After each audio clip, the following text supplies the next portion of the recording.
courte, un projet très dense, dont on peut facilement décrire les mécanismes, mais dont on peut moins directement cerner la forme finale sans la ressentir dans toute sa densité. Portrait of a Landscape est un projet de recensement hors norme. Il porte à la fois sur un pays, la Suisse dans le cas qui nous intéresse, mais aussi sur la façon de former en nous l'image du monde dans toute sa complexité. Presque instantanément, nous avons accès aux images du monde. Presque instantanément aussi, nous pouvons nous y rendre et confronter notre expérience directe à l'horizon d'attente qui s'était formé en nous. Cette comparaison révèle un immense décalage. Le paysage dont nous avions les images en mémoire ne montre que les aspects les plus pittoresques. Il met en vitrine des aspects finalement très spécifiques et spectaculaires. Comment, dès lors, élaborer un inventaire paysager qui rendrait sa place aux interstices, à ce qui pourrait, à tort, apparaître comme trop banal et insignifiant? C'est dans un pays dominé par l'image grandiose de ces paysages, la Suisse, que j'ai choisi d'aborder cette question. La méthodologie que je me suis fixé de suivre était très simple, mais m'imposait de m'investir sans réserve sur une longue durée. Je suis parti de 10 points répartis sur la frontière et ai rejoint à pied le centre géographique Elgy-Alpes dans le canton d'Obwald.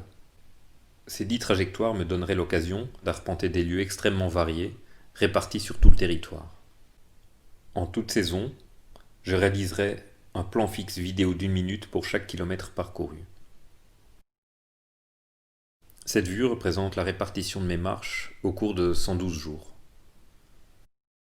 J'ai donc parcouru 2700 km et réalisé autant de vidéos, soit 45 heures de matière.